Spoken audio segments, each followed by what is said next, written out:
Bonsoir, soyez les bienvenus sur La Première. À la une de l'actualité de ce samedi, un nouvel hôtel est né à Moorea, 16 bungalows, tout équipés face au coucher de soleil de Ha'apipi. L'établissement répond à la demande croissante de la clientèle touristique. Les lycées Paul Gauguin et Tuyanu Le Gaïc ouvraient leurs portes aujourd'hui pour optimiser l'orientation des collégiens. Chacun des établissements propose des filières insoupçonnées. Il aurait eu 80 ans cette année. Parmi les hommages qui seront rendus à Henri Hiro, le retour de la pièce de théâtre Ittai qu'il avait mise en scène. Aujourd'hui, Moana Ura Tehei Ura organisait le casting. Chaque samedi, les artistes sont mis à l'honneur grâce à notre rubrique Tehono Rahua. Ce soir, vous entendrez un titre qui a beaucoup de succès sur les réseaux sociaux, Naterei. La jeune chanteuse Meari Hu vient de sortir son clip. Elle écrit, compose et danse. Une artiste complète à découvrir dans ce journal. Développer le rugby féminin, toute l'ambition des joueuses de 4 clubs de Tahiti et Moorea. La nouvelle saison s'annonce prometteuse avec en ligne de mire les Jeux du Pacifique 2027. Il a pu bénéficier de la défiscalisation locale et nationale. Le New Beach Hotel est le dernier né de l'offre hôtelière de Moorea. Situé sur la plage de Tiahura à Ha'apipi, il a déjà un carnet de réservations bien rempli. La famille Fayour est à l'origine du projet. Elle a confié la gestion de l'hôtel à South Pacific Management, une collaboration qui répond à une demande croissante du secteur. Visite guidée avec Mélissa Chong et Jérôme Lee.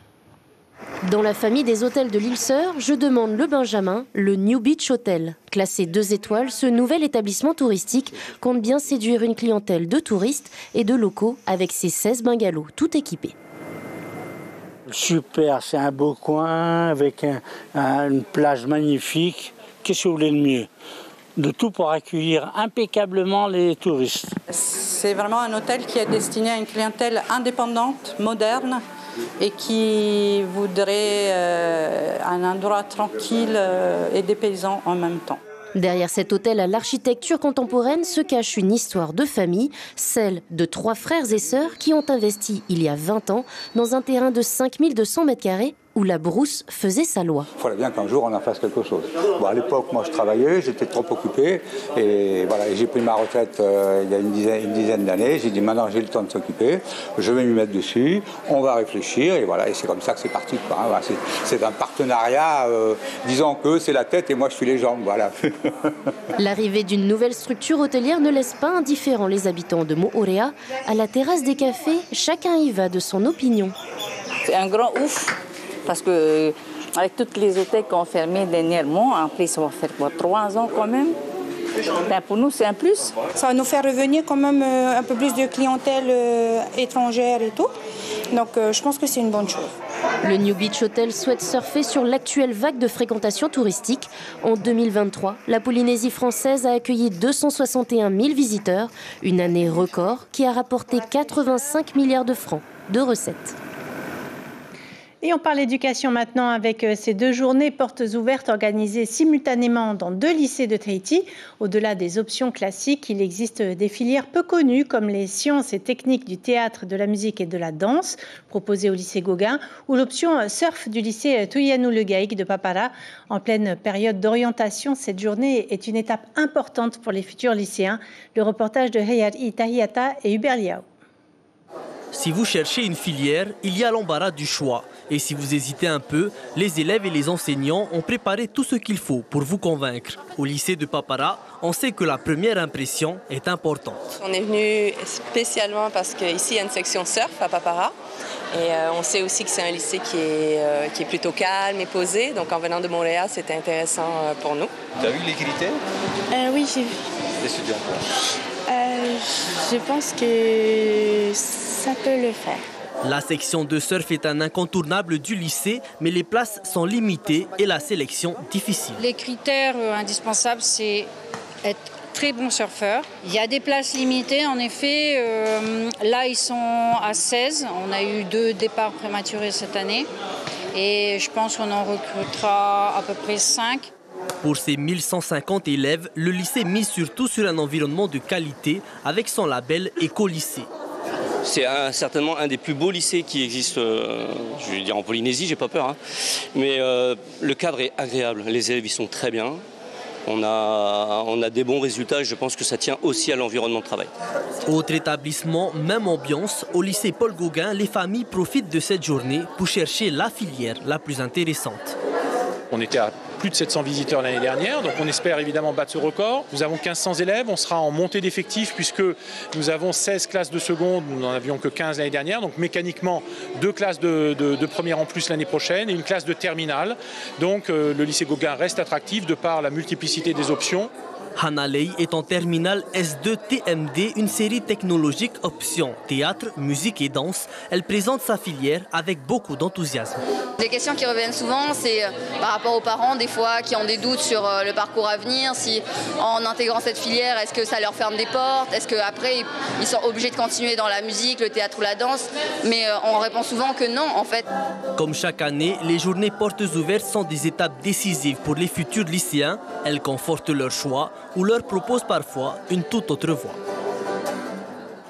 Elle a été adaptée en tahitien en 1976 par Henri Hiro et Alain Deviègre. La pièce En pleine mer, écrite par le dramaturge polonais Sławomir Mrożek, sera jouée au mois de septembre à la Maison de la Culture. Itai devient un spectacle entièrement en reo Tahiti pour lequel son metteur en scène, Moanaura Teheiura, recherche 3 rôles.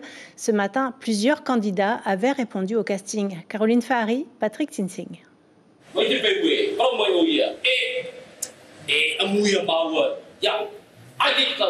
En pleine mer, où l'histoire de 3 naufragés face à un choix cornélien, définir lequel sera mangé par les 2 autres. Déjà jouée en 1976 et en 2000, la pièce traite d'un sujet aussi universel que d'actualité, la lutte des classes. On est en plein dans le théâtre de l'absurde. On ne sait pas pourquoi ils sont là. Ils n'ont pas de nom. On les appelle le gros, le moyen et le petit. Et en réalité, on est dans justement la métaphore de cette société d'une époque et d'aujourd'hui aussi. C'est pour ça que la jouer aujourd'hui, c'est quelque chose d'intemporel. Moanaura écoute attentivement les candidats. Il espère découvrir de nouveaux talents. Matari a l'habitude de s'exprimer en public. Il y a une petite appréhension, mais c'est plutôt au niveau du texte.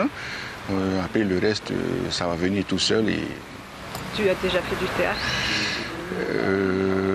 Personnellement, oui, j'en ai fait auparavant, mais étant jeune, après qu'on prend de l'âge, donc il faut reprendre de l'assurance.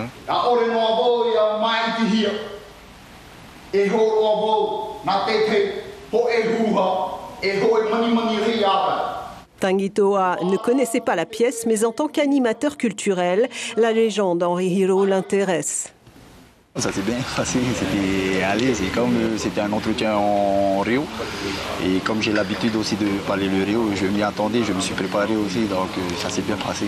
Et je sais que Henri Hiro, c'est une personne qui a fait beaucoup dans la culture de la Polynésie, c'est pour ça que je me suis inscrit à ce concours.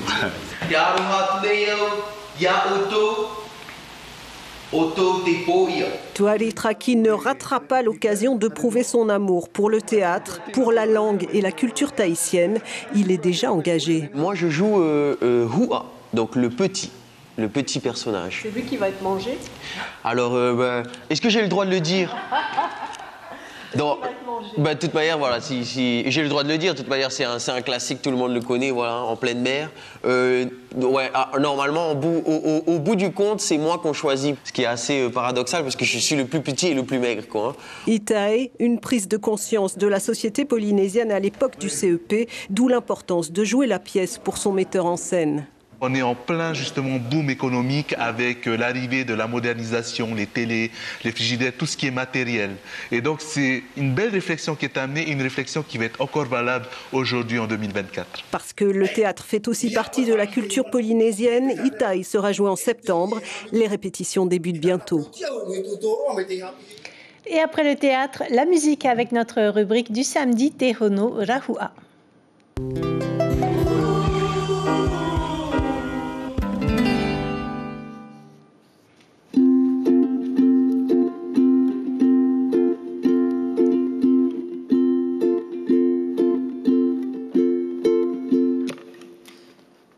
Ete utu afare mauhi ahi uito oi whenua Ahi oi to e moana Ahi oi to e natura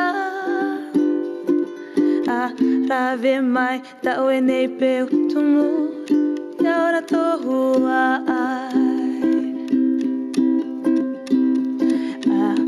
Rave mai ta oe nei peu tumu Ia ora tohua ai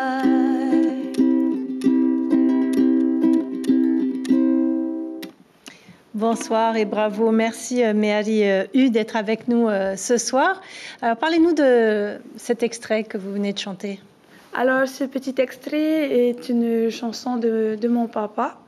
Mon papa s'appelle Charlie Hu et c'est aussi un passionné de la musique et un chanteur également.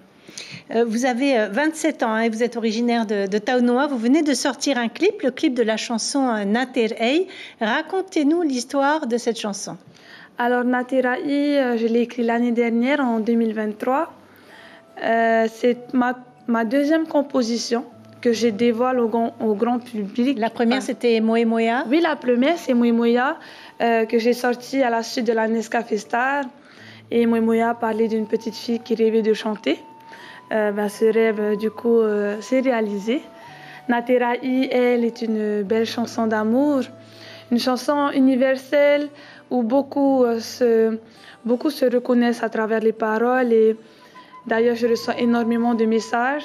C'est pour ça que je suis étonnée que cette chanson ait touché beaucoup de gens. Oui, vous êtes très présente sur les réseaux sociaux. Qu'est-ce que cela vous apporte? C'est justement cette interactivité avec le public? Oui, je pense qu'être actif sur les réseaux sociaux me permet d'avoir une certaine proximité avec ma communauté. Et ils aiment me suivre à travers mes aventures. Je ne fais pas que de la musique, je fais aussi de la danse, de l'art oratoire. Et je pense que c'est un bon moyen de véhiculer des messages à travers ça, comme celui de partager la langue avec notre jeunesse, celui de vouloir justement les attirer vers notre belle culture. C'est une manière de les inspirer. Vous sentez qu'il y a une urgence de ce côté-là? Non. Pourquoi je dis ça? Parce que je vois beaucoup d'enfants danser. Je suis dans le milieu de la danse et je vois beaucoup d'enfants s'intéresser à la danse. Je vois beaucoup d'enfants vouloir quand même s'exprimer malgré la difficulté en Réo Tahiti, en tahitien. Mais je vois des efforts de ce côté-là. Je pense qu'ici, le message doit être encourageant. En tout cas, il y a même un enfant, un bébé qui va porter le nom Naterai, donc Tout ça va à fait. loin. Tout à fait. J'étais vraiment surprise, puisque lorsque j'ai sorti Naterai, je ne pensais pas que ça allait avoir un tel impact. J'ai vu beaucoup de reprises de chants, beaucoup de reprises de danse. Et un jeune couple m'a contacté car ils ont fait une chorégraphie de danse pour révéler le sexe de leur bébé. Et ils m'ont dit, eh bien, notre fille va s'appeler Naterai. Et là, j'ai vu vraiment l'impact de cette chanson. Et je me suis dit, eh bien, si on peut tirer du bon de cette chanson, eh bien, pourquoi pas. Vous faites partie d'une famille de musiciens, vous l'avez dit, votre père c'est Charles Hu, artiste-chanteur bien connu à Tahiti. Vous avez du coup naturellement choisi cette voie? Oui, je pense que ça m'est venu naturellement. Je suivais mon père lors de ses scènes. Je voulais également aller chanter, mais j'étais trop petite. Et je pense qu'au fond de moi, c'est ce que j'ai toujours voulu faire, chanter, danser. Mais composer, c'est facile? Composer, alors moi, ça me vient naturellement en tahitien. Bon. J'ai un peu de mal en français, pourtant, mais j'essaie. Mais ça me vient naturellement en tahitien et non, je ne dirais pas que c'est difficile. Je pense que tu écris à un moment donné où l'inspiration te vient et lorsqu'elle vient, tu ne peux que l'accueillir, c'est une belle mélodie. Et à chaque fois que vous êtes exposé, vous cherchez à faire passer un message. Vous avez participé à plusieurs concours, dont Ahura Mai, je crois. Oui, tout à fait. Vous vouliez faire passer un message là encore? Je me dis que si à chaque représentation, j'ai cette possibilité d'échanger et de pouvoir faire passer un message, c'est le moment. Donc dans Ahura Mai, mon thème lors du casting était « Kie Maui sans Hina ». et donc la place de la femme dans notre société actuelle. Donc j'ai voulu mettre en avant la femme et justement que l'on se rappelle bien que le pilier de la famille, c'est la femme avant tout. Pour la musique, c'est la même chose. Si à travers ma musique, je peux partager ma langue et donner envie aux générations futures de faire pareil, ce n'est qu'un accomplissement pour moi. Je sais que le tahitien, ce n'est pas facile pour moi également, mais faire un pas et apporter sa pierre à l'édifice pour porter notre culture, je pense que c'est un bon geste. Et c'est le message que l'on retiendra ce soir. Merci beaucoup, Méhari Hu, d'avoir été avec nous. On vous retrouve à la fin du journal. On va entendre bien sûr cette fameuse chanson. Merci beaucoup.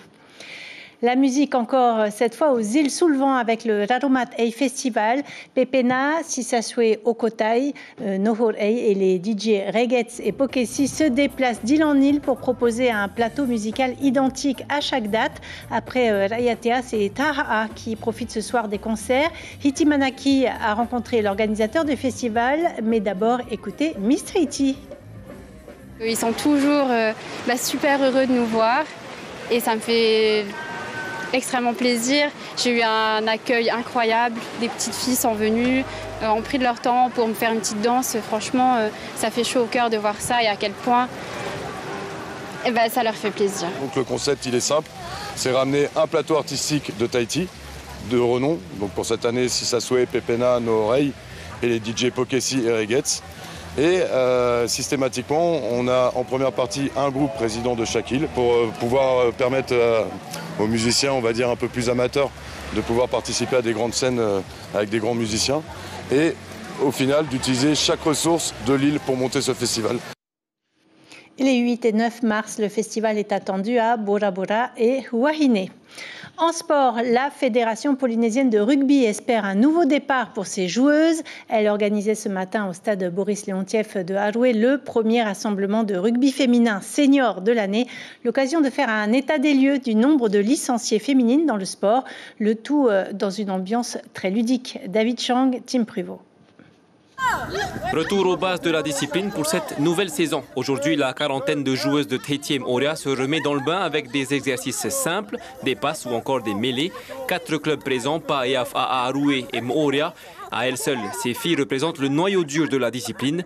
Tihani pratique depuis plus de 20 ans. Elle se bat pour développer la discipline.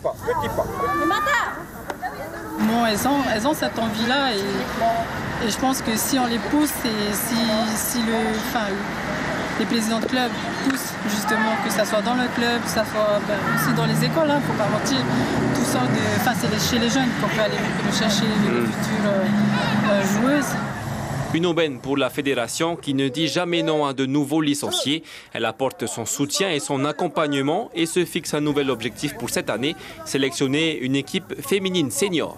Moi je considère qu'on est au début d'un nouveau cycle avec des filles qui connaissent déjà le rugby parce qu'elles en ont fait déjà ici ou ailleurs depuis quelques temps. On a aussi des novices, donc il va falloir faire en sorte que tout ce petit monde arrive à bien jouer ensemble.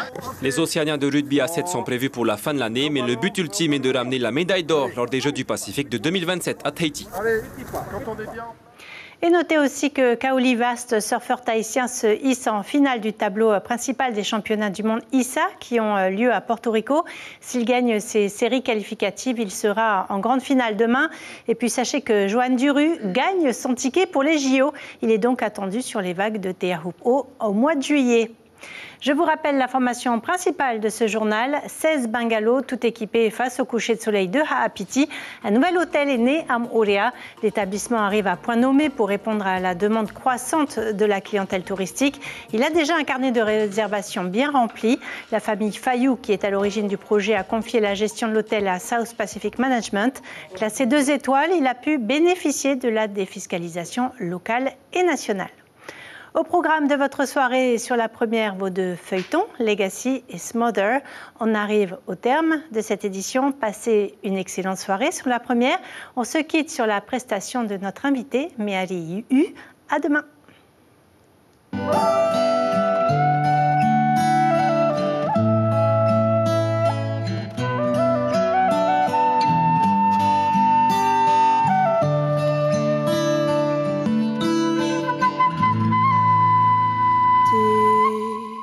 Himineo, iteho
Retrouvez ce programme en replay sur notre site internet.